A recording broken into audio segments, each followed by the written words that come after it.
तो बीच में खर्च हो जाता है।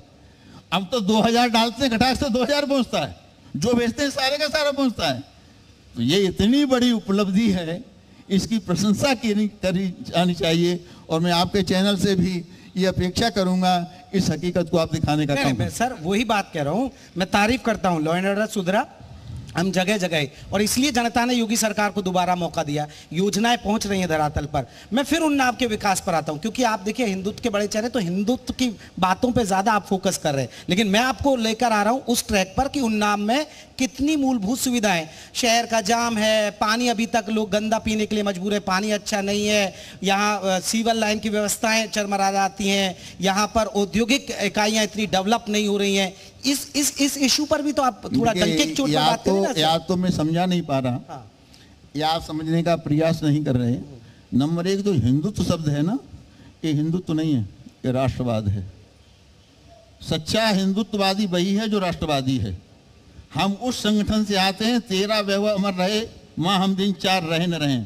हम जाति की राजनीति करने वाले लोग नहीं हैं, हम पार्टी की राजनीति करने वाले लोग नहीं हैं, हम परिवार की राजनीति करने वाले लोग नहीं हैं, हम राष्ट्र की राजनीति करने वाले लोग हैं। और ये अच्छी बात है, इसलिए लोग रो रहे हैं, चिल्ला रहे हैं, परेशान हो रहे हैं कि मोदी जी के इस कालखंड में जाति की राजनीति समाप्त हो गई, परिवार की राजनीति समाप्त हो गई, तुष्टीकरण की राजनीति समाप्त हो गई। लेकिन सर जहां तक विकास का आप पर भड़काऊ बयान के आरोप लगाता ना कि आप तीर कमान रखिए, आप घरों में, क्योंकि पुलिस मदद करने नहीं आएगी, आप तैयार रहिए, कभी भी आप पर लोग हमला कर, अब इस तरह के बयान देंगे तो सर फिर तो आप पर भड़काऊ बयान के आरोप लगाता है। बिल्कुल गलत कहते हैं। जो 5 लाख लोग कश्मीर से भगाए गए थे, अगर 5000 के हाथ में भी कोई हथियार होता तो ऐसे तो नहीं भागते, कुछ तो प्रयास करते। तो मैं फिर दोहराना चाहूंगा बिना शंका के कि आत्मरक्षा करने का हर एक को अधिकार है, इसलिए अपनी सुरक्षा का सबको इंतजाम करना चाहिए। पुलिस आएगी तब तक देर हो गई होगी। अगर एकदम आक्रमण होता है तो उस आक्रमण से बचने के लिए अगर हम तेल मालिश कर रहे हैं, पहलवानी कर रहे हैं, कोई कहिए क्यों कर रहा है, हमें मारना चाह रहे, तुझे क्या मारना चाहते, हम तो अपने स्वास्थ्य को ठीक कर रहे हैं। तो अगर हम अपनी सुरक्षा की कोई व्यवस्था कर रहे हैं, इसमें पड़ोसी को परेशानी नहीं होनी चाहिए, किसी जाति समुदाय धर्म के लोगों को परेशानी नहीं होनी चाहिए। अगर हम किसी पर हमला करें, मैडम, अगर हम किसी पर हमला, आज तक हमने किसी पर एक कंकर भी चलाया हो, हमारे मठ से, हमारे मंदिर से, हमारे गुरुद्वारे से किसी ने एक फूल भी किसी के ऊपर फेंका हो, हमारे पर पत्थर फेंके जाते हैं, गोले फेंके जाते हैं, पत्थर बरसाए जाते हैं, उसके बाद ही हम सहनशील हैं। तो हमारी सहनशीलता को हमारी कमजोरी नहीं समझा जाना चाहिए, मैं ये कहना चाहता हूं। उदयपुर की घटना को आप कैसे देखते हैं, क्योंकि ये तो बहुत ही दिल दहला देने वाली घटना आई, और कांग्रेस का वहां राज। जो मैंने कहा था, अचानक ये घटना नहीं घटी उदयपुर की। मैं माननीय सुप्रीम कोर्ट का हृदय से बहुत धन्यवाद करता हूं, सम्मान करता हूं, लेकिन कमेंट से सहमत नहीं हूं। नूपुर के बयान के कारण नहीं थी उदयपुर की घटना। वो 26/11 तो कब से लिया गया था 5000 रुपया देके, वो मानसिकता क्या थी? खंजर तो कानपुर से गया था, तरासा कानपुर में गया था। तो जहां आप बैठे हैं ये आतंकियों का गढ़ है, कानपुर आतंकियों का गढ़ है। मैं एक एक संगठन का कल मुख्यमंत्री जी को नाम देकर के आया हूं। उन आतंकी संगठनों पर प्रतिबंध लगाने की आवश्यकता है इस देश में। अब विकास की बात तो हम लोग विकास को लेकर तो आगे बढ़ रहे हैं, मोदी जी ने ऐसा महामंत्र दे दिया है। तो लोगों को केवल देश में अशांति फैलाने के अलावा, आपस में लड़ाई झगड़ा करने के अलावा, उदयपुर की घटना घट गई, अमरावती की हो गई, कमलेश तिवारी की लखनऊ में हो गई, अब किसी बड़े को, वो जो साक्षी महाराज हो सकते हैं, कोई और भी हो सकता है। मतलब कुल मिला के देश में अशांति फैलाना, दंगा फैलाना और मोदी का जो प्रभाव है उसको कम करना, ये कुछ लोगों का एजेंडा है। इसके लिए विदेश से भी पैसा आ रहा है, यहाँ की पार्टियां भी उसमें सक्रिय रूप से लगी हुई हैं। मेरा सीधा आरोप है, उदयपुर की घटना 26/11 खंजर और फिर पड़ोस, किस पर विश्वास करें? इसके बारे में तो मुसलमानों को आंदोलन करना पड़ेगा। मुसलमानों की विश्वसनीयता घटी है, किस मुसलमान से बात की जाए, कैसे पास में बैठाया जाए?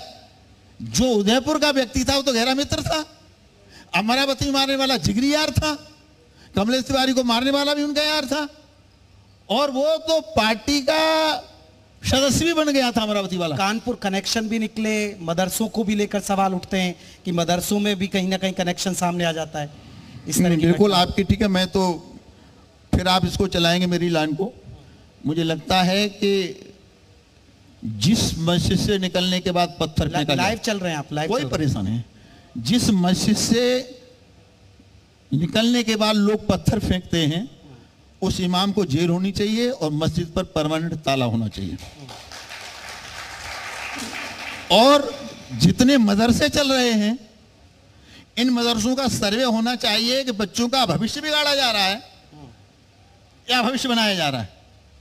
आतंकी शिक्षा तो नहीं दी जा रही। और ये कई देश इसमें विश्लेषण कर चुके हैं। तो मेरा मानना भी ये है कि हिंदुस्तान के अधिकांश मदरसे आतंक का अड्डा है।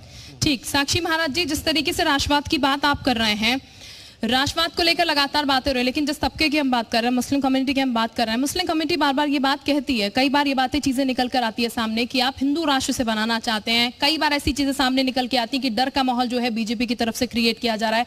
तो सर, उस विशेष तबके को बीजेपी क्यों भरोसे में नहीं ले पा रही है? राष्ट्रवाद की अगर बात हो रही है, क्योंकि आप कहते हैं हम किसी में भेदभाव नहीं करते, हम दोनों को साथ लेकर चलते हैं। अगर हम विश्वास में न लेते तो सबका साथ, सबका विकास, सबका विश्वास, सबका प्रयास, ये नारा क्यों देते? सबका विकास क्यों? मैडम, इकलौते धरती पर हमें इकलौते, आप ढूंढ के ले आइए दूसरा। हम कहते हैं सर्वे भवन्तु सुखिनः सर्वे सन्तु निरामया सर्वे भद्राणि पश्यन्तु मा कश्चित् दुःखभाग् भवेत्। हम कहते हैं विश्व का कल्याण हो। अकेले हम हैं जो कहते हैं प्राणियों में सद्भावना हो। धरती पर कोई ढूंढ के लाएंगे आप क्या? किसी राष्ट्र को ढूंढ के ले आइए जो अपने मन से ऐसे नारा लगता हो विश्व का कल्याण हो। अकेले हम हैं जो विश्व के कल्याण की बात करते हैं। अगर विश्व के स्वास्थ्य की चिंता की तो अकेले मोदी जी ने चिंता की, तभी तो हमने 21 जून को योगा डे तय किया और विश्व ने हमारी बात को मान लिया। भारत विश्व का नेतृत्व करता रहा है और मुझे लगता है माननीय अमित शाह जी ने कहा है थोड़ा धैर्य धारण करिए, ये भारत फिर विश्व का नेतृत्व करेगा और विश्व का नेतृत्व करेगा तभी विश्व में शांति होगी। और विश्व में शांति लाने के लिए जिन जिन उपायों की आवश्यकता होगी वो किए जाएंगे। सर, आपने जिक्र किया